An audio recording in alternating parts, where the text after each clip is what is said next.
The sun was setting behind Raven's Hollow's hills when I saw her by the river again. Clara Moore, golden hair catching light like fire, voice soft as the breeze. "Ethan, you're late," she said, turning toward me. "I had to finish plowing before my father noticed the mule was tired," I replied, wiping my hands on my worn shirt. "Didn't want to make him angry again," she laughed. "You're always working. Don't you ever get tired of being the village's hardest worker?" "Someone has to be," I said. "Hard work's all I've got," she smiled faintly. "That's what I like about you. You try so hard." Her words warmed me more than the fading sun. I looked down at the small wooden charm in my hand, a heart I carved from oak. "Clara, there's something I wanted to say." Her eyes sparkled. "You sound serious." "What is it?" "I know we're different. You're from a good family, and I'm just, well, me. But I've loved you for as long as I can remember." I held out the charm. "I made this for you," she blinked, her smile faltering. "Ethan, you can't be serious." "I am." My voice trembled. "I know I don't have much, but I'll work harder than anyone. Someday I'll—" She cut me off with a sharp laugh. "Ethan, stop. You really think love can feed a family? You think my father would let me marry a farmer's son who owns one cow in a dying field?" The charm trembled in my hand. "I thought you didn't care about that," she sighed, stepping back. "You don't understand how the world works. I can't marry someone who can't even afford shoes that match." I looked down, muddy boots, one torn at the heel. Shame burned my skin. "So that's all I am to you, poor?" Her tone softened for a second. "You're sweet, Ethan, but sweetness doesn't build a home." Liam Stone asked for my hand. "He can give me everything I've ever wanted." "Liam?" My stomach twisted. "He's cruel. He used to throw stones at beggars for fun." "At least he has money," she said quietly, "and money makes people forgive cruelty." For a moment, neither of us spoke. The river murmured between us, carrying pieces of my heart downstream. I finally whispered, "So all those summers, the promises under this tree, they meant nothing?" She looked away. "They were childish dreams." "I wasn't dreaming," I said. "Every word I said, every look, I meant it." Clara's brother Nathan appeared from behind the tree, smirking. "So this is where you sneak off, Clara, talking to the farmer boy again." She stiffened. "Nathan, please," he grinned at me. "Ethan Ward, huh? You really thought you had a chance? She's going to marry a man with carriages, not cows." "Leave him alone," Clara muttered. Nathan ignored her. "You should have known your place. You don't belong near her. Look at you, dirt on your hands, straw in your hair.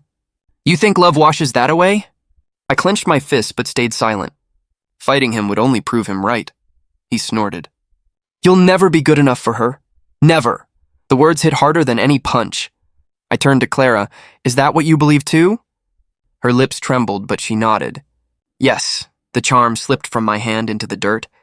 I stared at it, half buried under dust, and something inside me cracked. Nathan laughed as he walked away with her. "Come on, sister. Let's not waste time with dreamers." I watched them leave, her golden hair vanishing into twilight. The laughter faded, but her words stayed, sharp, final, unforgiving. When the night grew dark, I sat beneath the old oak, hands shaking. The stars blurred through my tears. "You'll never be good enough," I whispered to myself, again and again, until the words stopped sounding like hers and started sounding like mine. Then I stood, brushing the dirt from my knees. "One day," I said to the wind, "I'll make them see." The river carried my vow away. But I meant every word. That night, I didn't just lose Clara. I lost the boy who believed love alone could change the world. "Ethan, you're up already," my mother's voice croaked from her bed. "I couldn't sleep," I said, stirring the thin soup on the stove. "The rain didn't stop. Half the crops are gone," she coughed softly. "You've been working day and night, son. Even the soil needs rest." "So do I muttered, "but rest doesn't feed us." She smiled weakly. "You've got your father's stubbornness. He'd say the same before his back gave out." I placed the bowl beside her. "Eat, Ma. I'll check the field again." "Ethan." Her hand caught my wrist. "Don't lose hope. Hard times pass, do they?" I asked quietly. "Because every time I look around, something else falls apart." I left before she could answer. The field was mud, the stalks bent and dying. Raven's Hollow smelled of wet earth and hopelessness. When I reached the village square, whispers followed me like flies. "There goes Ward's boy," someone said. "His mother's dying, his land's cursed." "Poor and cursed," another voice added. "Bad luck sticks to him like dirt." I kept walking. I'd learned silence hurt less than defending myself. But when I saw the crowd near the tavern, I froze. The banner read, "Engagement of Liam Stone and Clara Moore." For a moment, I thought it was a cruel joke. Then I saw her, Clara, in a white dress trimmed with gold, laughing beside him. Liam noticed me instantly. "Well, well, if it isn't the farmer boy," he called. "Didn't you once dream of this woman?" My chest tightened. "Congratulations," I said flatly. "I didn't know." Clara's smile faded. "Ethan, you shouldn't what?" Liam interrupted. "Shouldn't be here? He's part of the entertainment now." People laughed. I turned to leave, but Liam stepped forward, flipping a silver coin toward me. "It hit my chest and fell into the mud, here," he said, smirking. "Payment for your broken heart," the laughter swelled. Clara looked away. My throat burned, but I forced a smile. "You can keep your coin, Liam. You'll need it more than I will." "Oh?" he mocked. "And what will you buy with your pride, Ward?" "Maybe a new pair of rags." "I'll buy time," I said. "And when it runs out for you, I'll be there." He laughed so hard he nearly spilled his wine. "You be there? You'll be shoveling mud until you die," Clara whispered. "Liam, stop." "No," I said. "Let him talk. The more he says, the more I'll remember." Nathan Moore appeared beside them, sneering. "You never learn, Ethan. Still trying to rise above your station?" I met his eyes. "One day, Nathan, you'll choke on the same words you're spitting now." He raised an eyebrow. "Promises from paupers don't scare me." "Good," I said. "Then you won't see it coming." Their laughter followed me as I turned away. But beneath it, I heard my mother's cough echoing from memory, and something inside me snapped. By nightfall, I returned home soaked and silent. My mother looked up weakly. "Ethan, what happened?" "Nothing that time won't fix," I said, picking up the coin from my pocket, the same one I swore I left behind. I hadn't realized I'd taken it.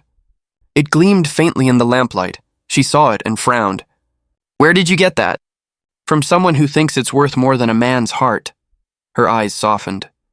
"Don't let hate eat you, son." "I won't," I said, lying through my teeth. "I'll feed it until it starves," she coughed again.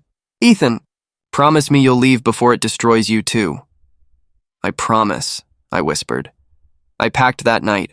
1 bag, 1 shirt, 1 coin. I looked around the house one last time, at the cracked walls my father built and the bed where my mother prayed. "I'll come back," I told her sleeping form. "And when I do, no one will call us cursed again." Outside, the moon hung low, pale and cold. The road stretched ahead, slick with rain. I placed the coin in my pocket. It felt heavy, like every word they'd thrown at me. As I stepped beyond the village gate, I whispered to the darkness, "Laugh while you can. One day you'll kneel." The wind carried my voice away, but my heart heard it clearly. That night, I didn't run from Raven's Hollow. I walked away from the man they thought I was. When I first saw Hollowspire, smoke covered the sky like storm clouds that never ended. The air burned my throat. "Keep moving, boy," a guard shouted at the gate. "No work here for beggars." "I'm not begging," I said. "I'll take anything, sweeping floors, lifting crates, scrubbing metal," he grunted. "Then head to the factory row.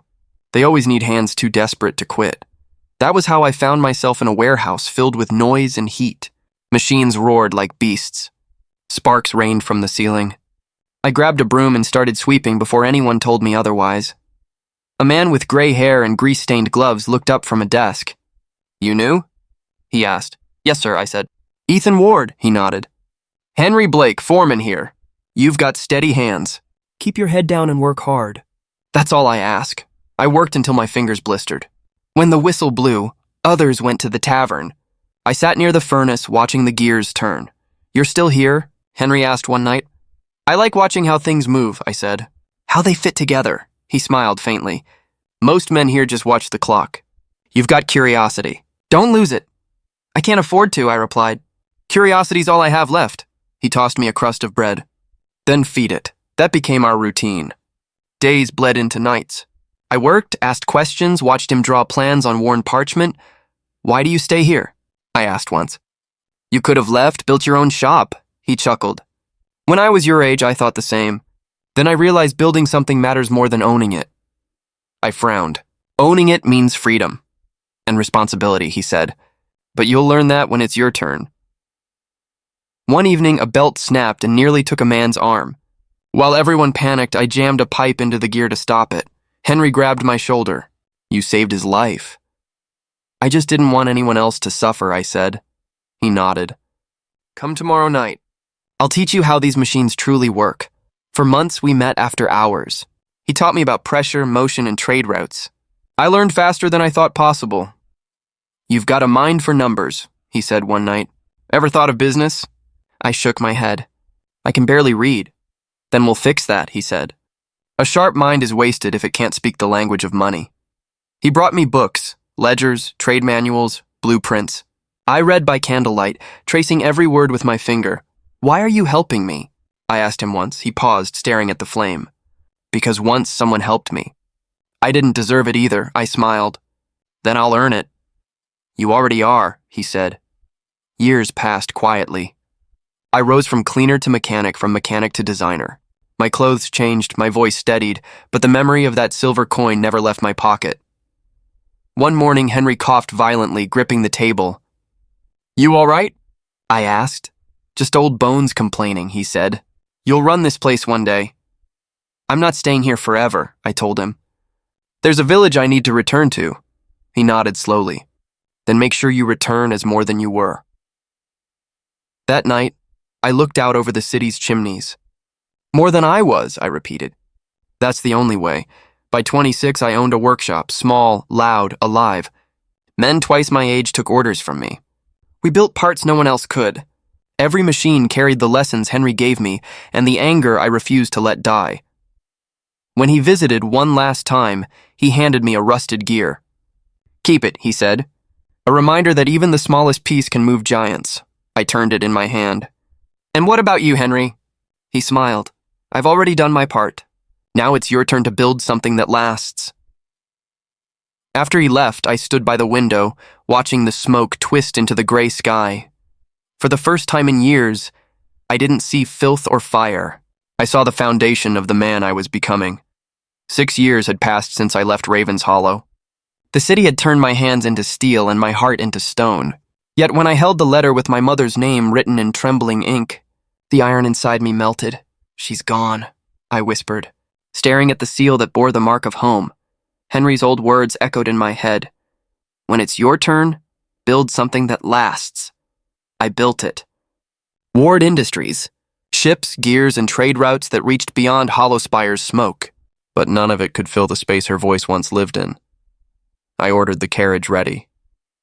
The driver asked, To Raven's Hollow, sir? Yes, I said quietly. It's time to face the ghosts.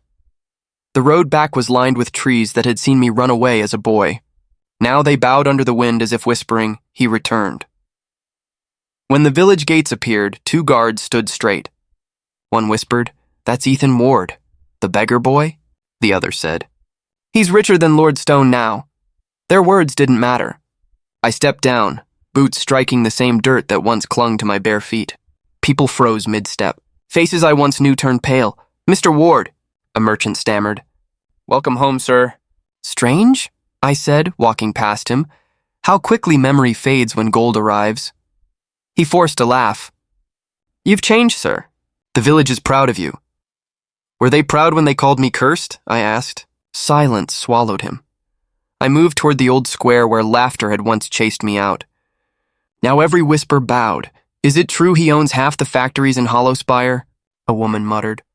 More than that, another said. They say kings trade with him.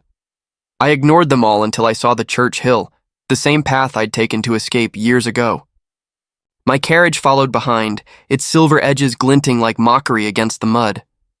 At the top, a fresh grave waited beside my father's. I knelt, the grass damp beneath my hands.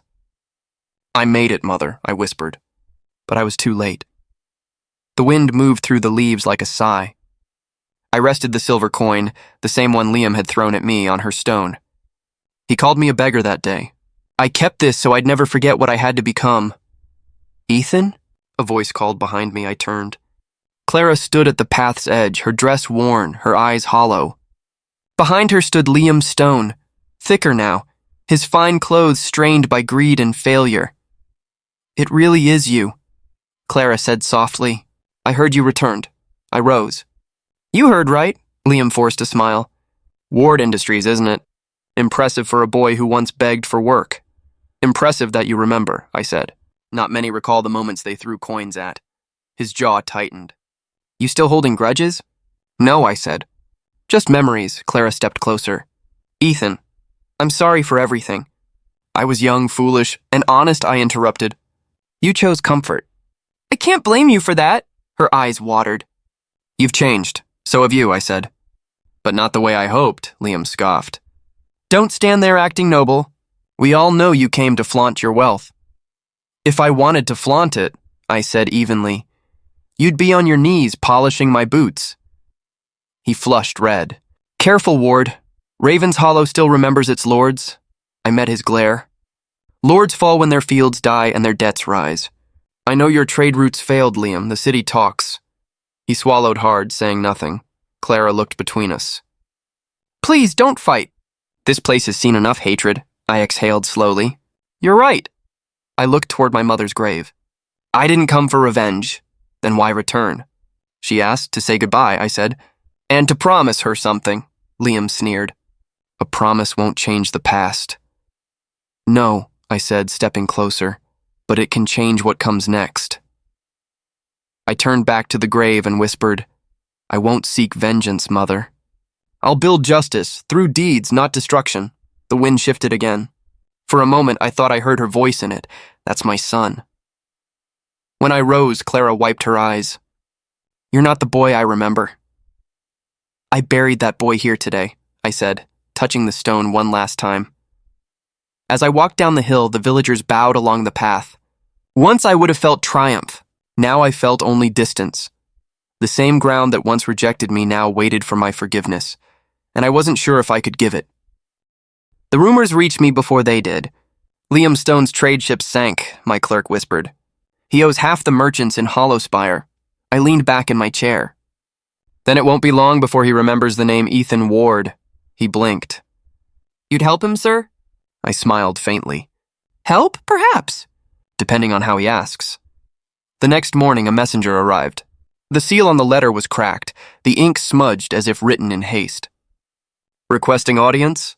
Urgent financial assistance. Family's reputation at stake." I didn't need to read the signature to know whose plea it was. By noon, my office door creaked open. Clara stepped inside first. She looked older, tired lines around her eyes, but still carrying that delicate poise she once wielded like a weapon. Liam followed, his arrogance trimmed down to fear. Mayor Collins waddled behind them, his gold chain glinting against his gut. "Mr. Ward," Collins said, puffing up his chest. "These are respected people of Raven's Hollow. I trust you'll give them a fair hearing." "I always do," I said, rising slowly. "Please sit." Clara hesitated before taking the seat across from me. Liam dropped into his like a man at confession. "It's been a while," I said evenly. Liam forced a laugh. 6 years, maybe more. "You've done well for yourself." "Better than expected," I said. "Some said I'd never be good enough." His smile faltered. "About that," Clara interrupted softly. "Ethan, we didn't come to talk about the past." "No," I said. "You came to talk about money." Silence filled the room like smoke. Collins cleared his throat. "The Stones have fallen on hard times. A small investment from you could restore trade to both families. You'd gain powerful allies." I looked at him. "Allies or debtors?" He blinked. "Surely you see the advantage." "I see desperation," I said. "And desperation doesn't bargain." Liam leaned forward, sweat beading on his temple. "Look, I know we weren't kind to you before, but business is business. We all said things in youth. Threw things too," I murmured. He flinched. "You remember that?" I took the silver coin from my pocket and rolled it across the table. It stopped in front of him with a soft clink. "I kept it. For luck." Clara's eyes widened. I keep reminders," I said. "They help me stay humble." Her voice trembled. "Ethan, we're not here to hurt you. I know what we did was cruel. But if you could just what?" I asked quietly. "Forget it?" She swallowed. "Forgive it," I studied her face, the flicker of shame, the weight of years she carried differently than I did. Part of me wanted to forgive. The other part remembered nights in the cold, her laughter echoing in my skull. "What's the deal?" I finally asked. Liam straightened, sensing opportunity. "We need a loan to restart trade. 200,000 gold marks. I'll repay with interest within the year. You'll have first claim on all profits." "First claim?" I said. "I already own most of your suppliers. Your ships are gone, your workers unpaid, and your credit shattered. What exactly are you offering me?" He looked at Collins helplessly. The mayor leaned in. "You'd earn gratitude, Mr. Ward. Influence over Ravens Hollow's council," I smirked. "You mean over you?" Collins shifted uncomfortably. "We can come to an understanding." "I already have one," I said. "I'll help, but on my terms." Clara's eyes lifted. "What terms?" I stood, walking to the window. The city below hummed with life, my life, built from ashes. "You'll transfer ownership of the stone estate to Ward Industries. You'll remain there as tenants until the debt is cleared." Liam shot up. "That's robbery." "No," I said, turning to face him. "It's repayment, with interest." He slammed his fist on the table. "You're doing this for revenge," I held his gaze. "If it were revenge, I'd let you starve." "This is business," Clara's voice broke. "Ethan, please." "My family, your family made their choices," I said softly. "Now I'm making mine." The mayor coughed nervously. "We'll review your proposal." "Take your time," I said. "But remember, the longer you wait, the less mercy costs." As they rose, Clara lingered. "You've changed, Ethan." "I had to," I said. "The world doesn't pity ghosts," her lips trembled. "And yet you still wear one on your face." I didn't answer. When the door closed, I stared at the silver coin glinting under the lamplight. I whispered, "The tables have turned, but the hunger hasn't gone." Then I pocketed the coin again, because power, I'd learned, was just another shape of pain. The plan wasn't fire and fury, it was silence. Silence, I'd learned, could destroy more than swords. Henry once told me, "If you want to bring a man down, let him trip over his own pride." I finally understood. So I did what needed to be done. I bought Liam's debts quietly, piece by piece. Every supplier, every creditor, one signature at a time. When my assistant entered my office that morning, I said, "Has the council received the report?" He nodded. "Yes, sir. The evidence of falsified shipments is in their hands." "Good," I said. "Make sure they don't know who provided it." He hesitated. "You're sure you want this?" "It'll ruin him completely." I looked out the window. He ruined himself. I'm just removing the mask. 2 days later, the city buzzed like a nest kicked open. Merchants shouted in the streets. Guards sealed the stone warehouse. And creditors demanded repayment. By evening, news spread across Hollowspire: Liam Stone, fraud, bankruptcy, disgrace. When the messenger confirmed it, I only said, "Let it rest. There's no need to push further." But inside, I felt the echo of something I hadn't expected. Emptiness. That night, a knock came at my door. When I opened it, Clara stood there. Her dress was soaked, her eyes red. She looked smaller somehow, stripped of the vanity that once made her shine. "Ethan," she whispered. "Please, can I come in?" I stepped aside silently. She entered, glancing around the grand hall as if it belonged to another world. "You've done well," she said quietly. "Ward Industries. Everyone talks about you." "I didn't build it for their talk," I replied. She turned to me. "You built it for me, didn't you?" I didn't answer. "I saw what happened to Liam," she continued. "They took everything. Our home, our name. He's drinking himself into ruin. You did this, didn't you?" I met her eyes. "He did it to himself, but you helped," she said bitterly. "You wanted this," I sighed. "I wanted justice." "Justice?" Her voice cracked. "Or revenge?" Her words hung between us like the scent of rain, heavy, electric, unspoken. Finally, she stepped closer. "Ethan, I came because I can't stop thinking about you. About what we had." "What we had?" I said softly. "We had dreams under an oak tree, Clara. Then you traded them for gold." Tears filled her eyes. "I was young, foolish. My father said love couldn't feed us. I thought wealth could." "I was wrong," I shook my head. "You weren't wrong. You were honest about what you valued." She grabbed my hand suddenly. "And now?" I see who you've become. You're powerful, respected. Everything I once wanted. Ethan, I pulled my hand free. Don't finish that. Why? She whispered. Don't you still feel it? I laughed quietly, though it felt hollow. I don't know what I feel anymore. Maybe pity. Maybe nothing, she trembled. You loved me once. Yes, I said. But I loved who I thought you were. Her tears fell freely now. Please, Ethan, I don't want money, I just want forgiveness. Forgiveness isn't something you ask for after destruction, I said. It's something you earn before it, she bit her lip. Then tell me how. Tell me what I can do. Go, I said quietly. Go live, help those you ignored. Fix what's left of yourself. She stepped closer again. And you? You'll be alone. You'll drown in that empire you built out of hate. Maybe, I said, but at least I built it myself. Her voice broke. Ethan, please, I turned away. Do you remember the coin? She froze. The one Liam threw at you? Yes, I still carry it. Every time I look at it, I remember that the world owes you nothing. It was my reminder to rise. Now, I don't need it anymore. I placed the coin in her hand. Her fingers shook. What am I supposed to do with this? She asked. Whatever you wish, I said. Just don't forget what it cost. She looked at me for a long time, then whispered, I loved you too late. I learned too late what love really was, I replied. When the door closed behind her, I stood alone in the dim hall, the silence pressing against my chest. Revenge was supposed to taste sweet, but all I could taste was ash. The auction was louder than I expected. Voices shouted numbers, the hammer struck wood, and a lifetime of pride vanished in a single clang. I stood in the back, hidden beneath my hat. No one noticed me. They were too busy bidding on the remnants of the Stone family. The same villagers who once bowed to them now fought for scraps of their furniture. 500! Someone yelled. Sold! The crowd cheered. Greed has a strange sound. It's the same one I used to hear when they mocked me. When the last piece of their estate was gone, I turned to leave. That's when I heard my name. Ethan. Her voice was hoarse, almost broken. Clara stood near the empty gate, wrapped in a worn shawl. Her hair was unkempt, her eyes hollow. She looked like someone the world had spat out and forgotten to pick up again.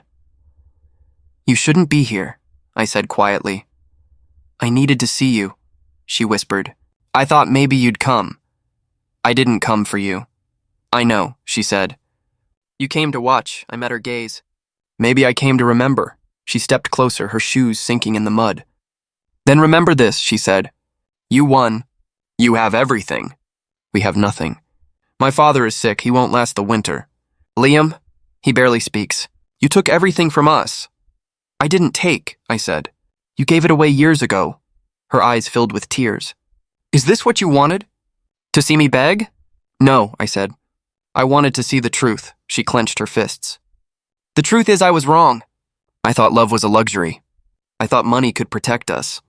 But look around, none of it mattered. We lost everything, I tilted my head. And now you understand how it feels to lose everything? Yes, she whispered. Now I do. Good, I said. Then we're finally equal, she flinched. Equal, you think this makes us even? I've been humiliated, Ethan. Mocked by the same people who used to praise us. They call me cursed. I know the feeling, I said. They called me worse. She took a shaky breath. I came to ask, not for money, not for help, just forgiveness. Forgiveness, I repeated softly. You think words can fix years? Her voice cracked. Please, I can't live with this guilt. Then don't, I said. Live without it. Move somewhere else. Start again, she shook her head. You don't understand. Every time I close my eyes, I see your face the day I rejected you. The look in your eyes, it haunts me. It haunted me too, I said quietly. For years, tears streaked down her cheeks. I was cruel. I know that now. But you don't have to be like me. I stepped closer. I'm not like you. You broke me because it was easy. I rebuilt myself because it was hard. Then why are you still angry? She asked, desperate. If you've truly moved on, why do you still come here? Why do you still watch me? Her question cut deep. I didn't answer right away. Finally, I said, because I wanted to see what karma looks like up close. She swallowed hard. And what do you see? I looked at her, the woman I once loved, now standing in the ashes of her own choices. I see what I could have become if I hadn't left. She covered her face and sobbed. Ethan, please. I can't live like this. I've lost everything. Everyone avoids me. I'm invisible. Invisible, I murmured. That's what I was once. Do you remember what you said to me that day? Her voice trembled. You'll never be good enough for me. I nodded slowly.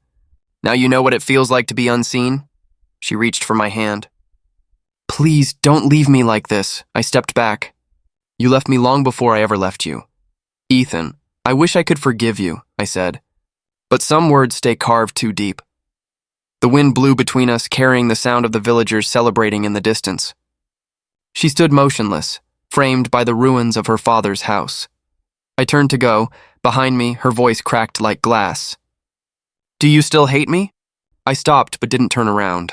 No, hate means you still care. Then what do you feel? Nothing, I said. And that's worse. I walked away before the silence could turn into something human again. The mud clung to my boots. And for the first time, I didn't feel heavy. Behind me, Raven's Hollow swallowed her sobs, just as it once swallowed mine. The storm hit Raven's Hollow like the sky had finally decided to scream. Thunder rolled across the valley, shaking the glass of my windows. Rain slammed against the roof, relentless and wild. I sat by the fire, the only light flickering across the walls. Then, 3 hard knocks. I frowned. No one would be foolish enough to walk through this weather. The door burst open before I could move. Liam stumbled in, soaked, his eyes red and wild.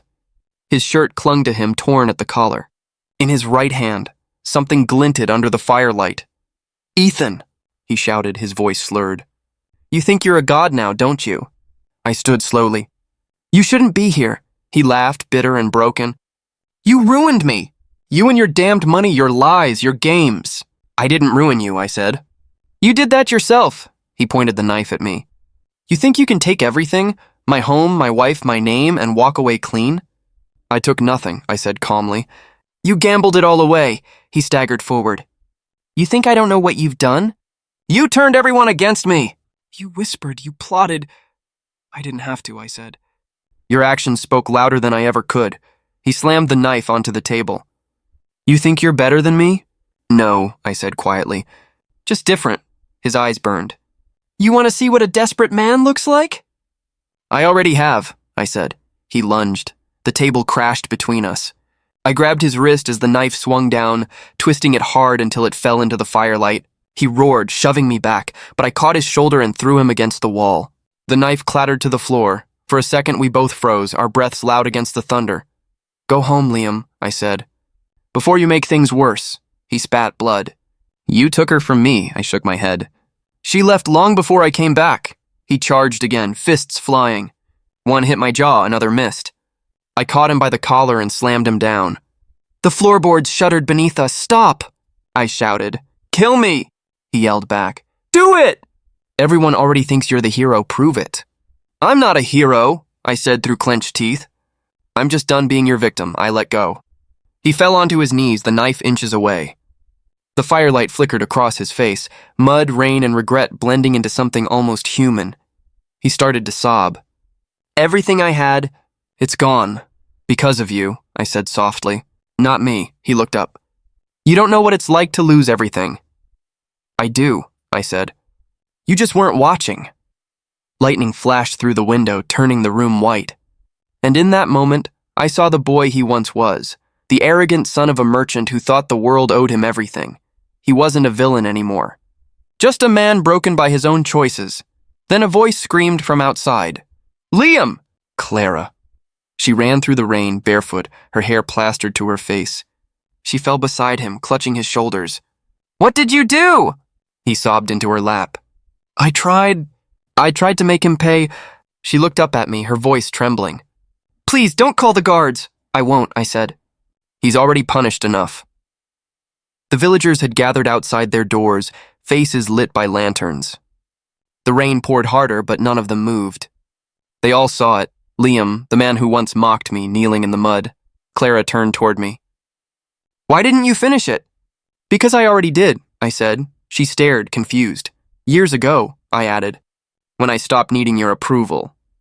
Liam tried to speak, but the words dissolved into sobs. I looked at him, drenched, broken, lost. The knife lay beside him, forgotten. Keep it, I said. You'll need something sharp to cut through your pride. I turned toward the doorway. The storm howled, but I walked through it without looking back. Behind me, I heard Clara whisper his name again and again, her voice fading into the thunder. The villagers parted as I passed. No one spoke. No one dared. Rain soaked my coat, but I didn't care. I'd stood in storms before, just not like this one. That night, Raven's Hollow saw what justice looked like. Not in vengeance, but in silence. And as the thunder rolled away, I realized something. I no longer hated them. I just pitied them. When dawn broke, the world felt hollow. The storm had left behind puddles that mirrored the gray sky. Raven's Hollow was silent, as if ashamed of the night before. I walked through the muddy street. Doors creaked open, eyes peeked from behind curtains, but no one spoke. For once, their whispers had nothing to do with me. Mayor Collins stepped out first. "Mr. Ward," he said carefully, we heard what happened." "I'm sure you did," I said. "The storm carries news faster than wind." He forced a laugh. "About the school, you still plan to rebuild it?" "Yes," I said. "My mother wanted children here to dream beyond these fields. I'll make sure they can." He nodded quickly, eager to agree. Of course. The villagers will help." "I don't need help," I said, walking past him. "Just honesty." The morning air stung my lungs. The smell of wet earth reminded me of the days I used to work beside my father. Simpler, harder, somehow purer. At the edge of the village, I saw Clara. She stood near the old market, hood pulled over her head, face pale. "Ethan," she said softly. I stopped. "You shouldn't be out here." "I had to see you." Her voice trembled. "Liam's gone." "I know. He left without a word," she continued. "Took nothing. Not even his ring." "Sometimes leaving is all a man has left," I said. She took a step closer. "I didn't come to ask for forgiveness. I came to say thank you for not destroying him completely." "I didn't save him either." "You could have," she said, eyes glistening. "But you didn't. That means there's still kindness in you." "Kindness," I murmured. "Maybe just exhaustion." She lowered her head. "Do you hate me?" I looked at her for a long moment. "No," I said. "I just stopped needing you." Her breath hitched. "That's worse." "Maybe," I said quietly. "But it's peace." She tried to smile, but it broke halfway. "I'll be leaving soon." "There's nothing left here." "Then go," I said. "Find something worth starting again." "I don't know how." "Neither did I said. "But pain's a good teacher." She wiped her eyes. "Goodbye, Ethan," I nodded. "Goodbye, Clara." She walked away without looking back, her figure fading into the morning mist. For the first time, I didn't feel anger or regret, just silence. Later that day, I went to the hill where the old school once stood. Only its stone foundation remained, cracked and overgrown. I crouched, touching the damp soil. "Mother," I whispered. "You were right. Revenge doesn't feed the soul, it starves it." A voice broke my thought. "Talking to ghosts again?" I turned. A woman stood behind me holding a basket of tools. She wore a gray coat, her auburn hair tied loosely, eyes sharp yet warm. "Elena," I said. She smiled faintly. "You remember me?" "How could I forget Henry Blake's daughter?" She stepped closer. "Father used to talk about you. Said you were the most stubborn apprentice he ever had." "I take that as a compliment." "It was," she said. "He also said you'd outgrow your anger one day." "Maybe I finally did." She handed me a hammer. "Then let's prove him right. You're rebuilding this school, aren't you?" "Yes, for the children and for her." Elena nodded. "Then I'll help." I raised an eyebrow. "You? You could be in Hollowspire running your father's factory." "I'd rather build something that breathes than something that smokes," she said. I chuckled quietly. "You sound like him," she smiled. "Good, he'd want that." For hours we worked in silence, laying bricks, clearing debris. The rhythm of effort felt cleansing. Each strike of the hammer erased a piece of bitterness from my chest. At sunset, I leaned on the shovel, sweat mixing with rain-dried dust. "You don't even know this village," I said. "I know you," she replied simply. I looked at her, surprised. "That's dangerous." "Maybe," she said. "But you don't scare me, Ethan Ward." The wind picked up, brushing her hair across her face. For a moment I saw something in her eyes, understanding, not pity. "Why help me?" I asked. "Because you're finally doing something for life, not against it," she said. I smiled faintly. "Then maybe this is the beginning of something better." "Maybe," she said, picking up another brick. "Let's find out." As the last light faded behind the hills, I looked over the village, the same roofs, same people, yet everything had changed. For the first time in years, I didn't feel haunted. The storm had taken everything that was rotten and left behind something clean, and for the first time, I wasn't running from the past, I was building the future. The morning of the inauguration arrived with soft light spilling over Ravens Hollow. The new school stood where the ruins once were. Fresh paint, clean windows, and a sign that read, "The Martha Ward Academy." My heart thudded in rhythm with the village bells. Mayor Collins approached, wringing his hands. "Mr. Ward, the people are ready," he said nervously. "They've never seen anything like this." "Neither have I replied, adjusting my coat. "Let's keep it simple." He nodded quickly. "Of course." "Simple, yes." Children ran through the courtyard, their laughter breaking the silence that had haunted this land for years. I smiled faintly. "That's the sound she wanted to hear," I whispered. Elena touched my arm. "Are you nervous?" "No," I said, "just full. Full of what?" She asked. "Memories," I said. "Ghosts. Maybe gratitude." The villagers gathered one by one. I recognized every face. Those who mocked me, those who turned away when I begged for work, those who whispered poor Ethan behind my back. Now they stood waiting for my words. Mayor Collins stepped to the front. "People of Ravens Hollow," he announced, "today we honor a man who turned dust into destiny, Mr. Ethan Ward." Applause rippled through the crowd. I raised a hand to quiet them. "I'm not here to be honored," I said. "I'm here to honor someone else." They fell silent. I looked toward the hill where my mother rested. Years ago, this village watched me fall. You laughed, turned away, or stayed silent. But one woman never stopped believing. Her name was Martha Ward. This school bears her name because she believed knowledge could heal what pride destroys. The crowd shifted uneasily. Faces lowered. Then I saw Clara. She stood near the front, wearing a plain gray dress. No jewelry, no pride, just eyes swollen from nights of regret. When our eyes met, she bowed her head. "Ethan," she whispered. I walked closer. "You came." "I had to," she said softly. "This place, it's what you dreamed of." "It's what we dreamed of once," I said. "Under that oak tree by the river." Her lips trembled. "You remember?" "I remember everything," I said. "But it doesn't hurt anymore." "I'm glad," she said, tears glistening. "You became everything I said you couldn't." "And you became everything I prayed I wouldn't," I said gently. She nodded, swallowing her pride. "Do you hate me?" "No," I said. "I forgave you long before this day." Her breath caught. "Why?" "Because I wanted peace more than revenge," I said. "Because holding on to pain only kept me poor." She covered her face, sobbing quietly. The villagers watched, whispering again, but this time about mercy, not failure. Mayor Collins cleared his throat nervously. "Mr. Ward." "Shall we begin?" I turned toward the ribbon. A hush fell. The children lined up behind me, their faces bright with wonder. As I lifted the scissors, I said, "This is for my mother, for every dream buried beneath doubt, and for every child who deserves a chance to rise." I cut the ribbon. The sound of it snapping echoed like thunder in my chest. Then something happened I didn't expect. The mayor bent to one knee. Then another man. Then a woman. One by one, the entire crowd began kneeling, farmers, merchants, elders, all lowering their heads before me.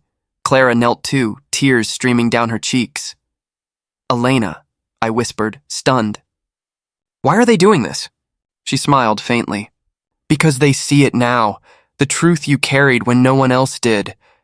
I looked over them, their bent heads shining under the morning sun. My chest felt heavy, not with pride, but with release. "Please," I said loudly, "stand up. You don't kneel to me."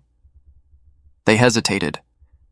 "You kneel," I said, voice breaking, "to the truth, that no man's worth is measured by gold or bloodline. It's measured by what he builds when the world tears him down." Silence. Then slowly they rose. The air itself seemed lighter. I turned to the sky where light broke through the clouds. "You see this, Mother?" I whispered. They kneel not to me, but to the truth. Elena stood beside me, eyes glistening. "You did it," she said softly. "No," I said. "We did." Children rushed past us into the new building, their laughter ringing like bells. Clara lingered a moment longer before walking away. For the first time, she didn't look broken, just free. Elena handed me a flower, a white daisy. "For her?" she said. I placed it by the school gate. "For her," I repeated. The breeze carried the scent of earth and rain. I felt something shift inside me, quiet, complete. Raven's Hollow, once my prison, had become my promise.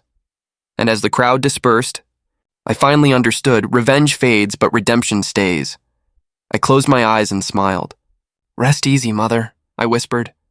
"Your son finally found peace,